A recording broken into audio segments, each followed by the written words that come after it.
BBC, Al Jazeera, আমাদের বাংলাদেশের প্রথম আলো অবশ্য সার্ভে করে নাই, বিবিসি এবং আল জাজিরা রীতিমতো ভাবে তারা সার্ভে করে তদন্ত করে দেখেছে যে এই যে সব ভিডিও অডিও দেখা যায় এগুলো সব ফেক। আচ্ছা, ফেক। এগুলো বিভিন্নভাবে তৈরি করে করে বিভিন্ন কর্নার থেকে ছাড়া হচ্ছে, এগুলোর কোনো ভিত্তি নেই। কারণ কি? আসলে শেখ হাসিনা ভারতে, দিল্লিতে আছে, কোথায় আছে এটাও কিন্তু নিশ্চিত ভারতের কেউই জানে না। ভারতের কেউ জানে না। পার্লামেন্টারি সে এখানে পালিয়ে যাওয়ার পরে পার্লামেন্টারি পার্টি বসে সিদ্ধান্ত নিয়েছে যে শেখ হাসিনাকে আমাদেরকে রক্ষা করতে হবে।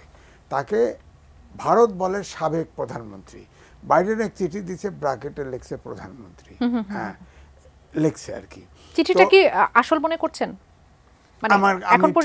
আমি ঠিক কনফিউজ, আমার কাছে এটাও আসল মনে হয় নাই। আচ্ছা। আর কালকে যে প্রতিবাদ, এই প্রতিবাদ যদি নামে তাহলে এটা আওয়ামী লীগ খুবই ভুল করবে এই জন্যেই যারা তাকে তাড়িয়ে দিয়েছে সবগুলোর শক্তি মাঠে নামবে। অর্থাৎ এখন যে একটু ঢিলাঢালা দেখতে পাচ্ছেন দলগুলোকে, হ্যাঁ, ছাত্ররা একটু আলাদা আলাদা ভাব, সরকার একটু আলাদা আলাদা ভাব, এই সবগুলো দেখবেন আবার একটা হয়ে যাবে। সুতরাং এখনো আওয়ামী লীগের কিন্তু এই উঁকি দেওয়ার সময় আসে নাই। আমি এটাই বলছি যে ধরেন ফেসিবাদের তত্ত্ব যেটা ছিল মোসেলিনির, তাকে কিন্তু উল্টা করে বেঁধে ঝুলায় তাকে পিটিয়ে হত্যা করেছে। আর ওনাকে আমি বলবো যে আর্মি তাকে সেফ এক্সিট দিছে যাতে সে মারা না যায়। ধরেন গণভবনে যদি তিনি থাকতেন তার অংশ বিশেষ পেতেন না। বঙ্গবন্ধু সব নিয়ে গেছে, উনিও দেখতেন, সাথে সাথে এমনভাবে মারা যেতেন, এমনভাবে তার কত অংশ বিশেষও বডির পাওয়া যেত না। সুতরাং তিনি বেঁচে আছেন আপাতত।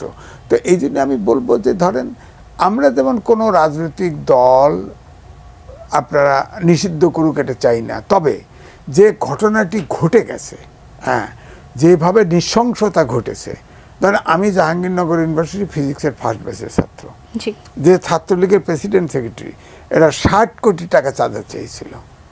তখন ভিসি ছিল একজন নারী, নামটা ভুলে গেছি।